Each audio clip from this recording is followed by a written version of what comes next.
Assalamualaikum warahmatullahi wabarakatuh. Saya Nakoin, nama Qasim Yusuf, founder dari Rumah Kesadaran. Di situasi pandemi seperti ini, maka human transformation menjadi sangat penting. Kita memang harus berhasil mentransformasi kualitas manusianya.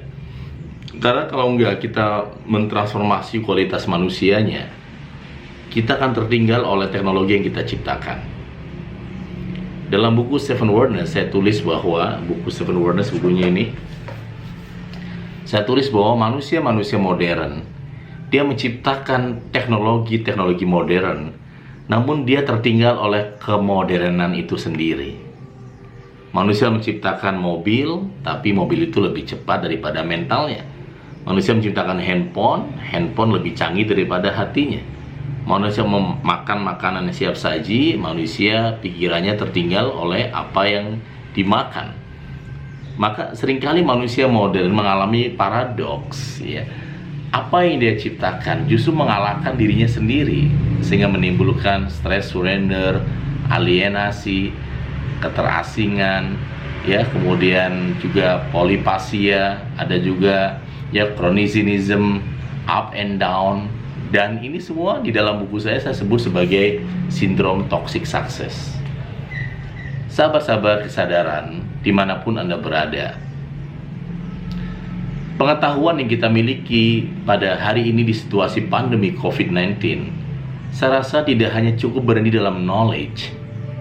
Bagaimana knowledge kita kemudian kemas, kemudian kita dinamika knowledge ini kita transformasi menjadi sebuah wisdom, menjadi sebuah kearifan. Karena knowledge itu seringnya untuk keluar diri adalah knowledge. Tapi kalau wisdom itu untuk diri kita. Setiap pengetahuan yang melahirkan kearifan akan memberikan manfaat buat kita yang melakukannya. Setiap pengetahuan yang hanya berakhir di pengetahuan belaka seringkali bermanfaat untuk orang lain, tapi untuk diri kita enggak gitu. Itulah kemudian di dalam Seven Wonders saya menyebutnya sebagai leadership wisdom. Leadership wisdom sebagai abad kearifan. Kita semua berjuang, berlatih bersama-sama untuk menjadi pribadi-pribadi yang bisa mentransformasi sebagai human transformation from knowledge, until wisdom, wise wisdom. Nah, itu pentingnya sekali. Itu penting sekali sehingga di situasi pandemi seperti ini, ya kalau kita bicara misalnya komputerisasi, robotisasi dan sebagainya, saya rasa tidak akan bisa juga menggantikan people, manusia. Memang kalau manusianya tidak di-upgrade, tidak di-transformation, kita akan mudah diganti oleh mesin-mesin. Tapi kalau kemudian manusia itu kemudian mengalami human transformation, saya rasa sulit sekali ya manusia akan digantikan oleh mesin. Karena manusia tetap mengendalikan ya teknologi tersebut, IT tersebut. Ini yang kemudian dari 4.0 menjadi ya society 5.0 kan. Jadi society, peradaban, masyarakat di mana teknologi untuk human.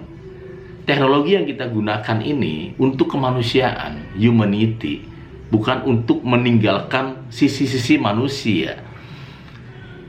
Sehingga di dalam situasi pandemi tentu saja rumus-rumus yang kita kenal, misalnya ada rumus ya, misalnya PIPM gitu ya, productivity, improvement, kemudian profesional dan juga manajemen. Ini bisa dipraktekkan ketika situasi normal. Ketika situasi datar, situasi bukan pandemi, produktivitas, improvement, kemudian profesional, ya manajemen mungkin bisa dan mungkin itu mudah.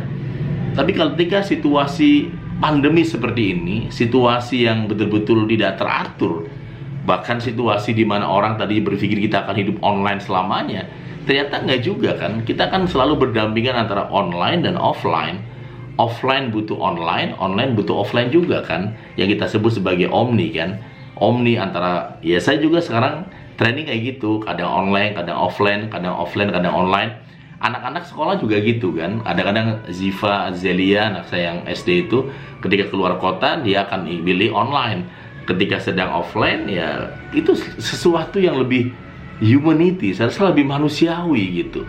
Ketika anak saya sedang ikut sama saya keluar kota, maka dia akan beli online, dia bisa belajar di mobil, di hotel, tetap dapetin first principle thinking. Prinsipnya kan dia belajar, dapat pengetahuan. Persoalan apakah dia tatap muka atau online itu kan metodenya gitu. Tapi first principle thinkingnya kan dapat, teman-teman hebat.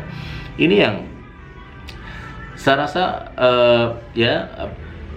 PIPM ini ya ini situasi normal yaitu bisa dan mudah. Tapi kalau situasi nggak normal, situasi yang bukan lagi istilah buku saya no box, tapi bukan lagi out of the box, tapi no box, maka kita butuh satu istilah yang Pak Hermawan Kertajaya menyampaikan sebagai CIAL ya. C-nya adalah kreativitas. Ya, jadi kita butuh kreativitas. Kita butuh hidup yang kreatif, kemudian innovation. Kita juga ya selalu ada inovasi baru, ya kemudian entrepreneurship, ya bagaimana kemudian entrepreneur itu kan menawarkan banyak hal, selalu ada exit point yang selalu banyak cara-cara. Tapi yang terpenting adalah kita juga mengeluarkan leadership. Kita berani menjadi pemimpin untuk diri kita sendiri. Kita berani menjadi pemimpin untuk diri kita saat ini, teman-teman Include. Pemimpin itu kan dia berhasil mengeksekusi, ya. Dia tahu ini buruk dan eksekusi, dia tahu ini baik, eksekusi.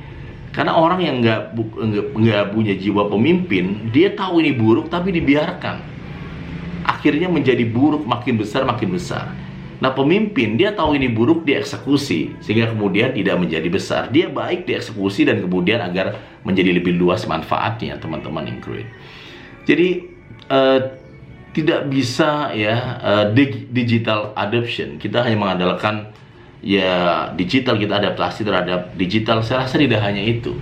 Tapi yang terpenting adalah bagaimana kita menuju ke human transformation, menjadi manusia-manusia yang bertransformasi, menjadi pribadi-pribadi yang di dalam Seven Wonders disebut sebagai transhuman, manusia di atas rata-rata, di atas pengetahuan, di atas teknologi, ya adalah manusia. Jadi manusia ya di atas teknologi, bukan teknologi malah di atas manusia. Ya akhirnya ya kita akhirnya banyak mengalami depresi karena ternyata manusia mengalami alienasi, keterasingan. Begitu ya teman-teman Include. Jadi itu pentingnya human transformation. Dan di perusahaan juga sama. Di corporate, di perusahaan, Anda juga butuh bagaimana human transformation untuk mencetak pegawai-pegawai yang unggul, pegawai-pegawai yang di atas rata-rata, pegawai-pegawai yang bisa mengendalikan teknologi, bukan kebalikannya dikendalikan oleh itu semua.